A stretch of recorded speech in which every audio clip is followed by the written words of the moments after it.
Good evening, everyone. Good evening. Good evening. I hope you've all had a chance to explore a little, maybe even get a little lost. That's kind of the point here. This place was built for discovery, not just through secret doors, but through moments that somehow only seem to happen here. I'm Stein. I'm General Counsel for the museum, among other things, and on behalf of my mother, H.H.Leonards, and everyone who's made the whole museum so amazing these past 45 years, thank you for being here to celebrate this incredible milestone and to celebrate my mom's 75th birthday. Oh,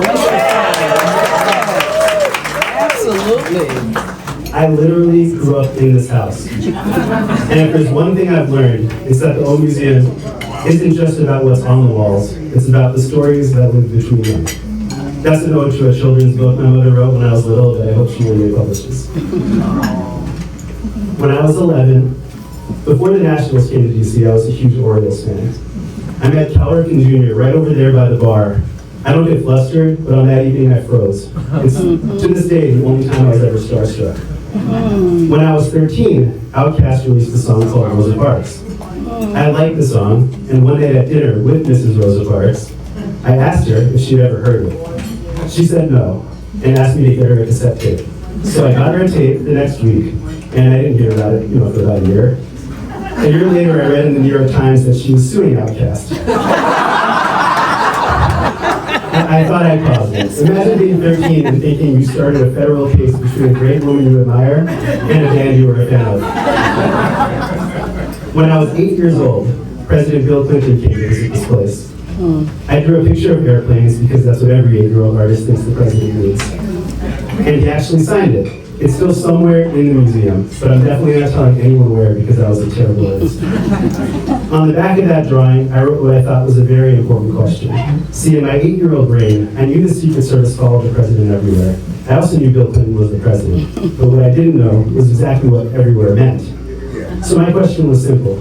Do you go to the bathroom with the president? He laughed, and to this day I still haven't gotten an answer. But that's what this place is. It's the stories. For those of you here for the first time, tonight is the start of your story. And for everyone in this room who's been here before, I could pick any one of you out of the crowd, and you have stories that could have only happened here that are just as amazing as the ones I just shared. Maybe you ended up in a hallway talking music with Darius Rucker. Maybe you stumbled into the billiards room and found yourself chatting with the Washington Commanders cheerleaders. Maybe you shared a drink with Jackson Brown, or swapped songwriting stories with Paul Williams. Or, if you're really lucky, chatted with our chairman, Paul Cohen. He has some amazing stories. This museum is 45 years old. My mom just turned 75 years young. Wow. Time moves fast, but what matters lasts. If we keep the same spirit of curiosity, creativity, and connection, in the stories and this place will keep inspiring for generations. I want to do everything I can to make sure this place endures, so that if I'm as blessed as my mother to reach 75, new generations will still be wandering the old museum, getting lost, finding something unexpected, maybe finding a piece of themselves. Yeah.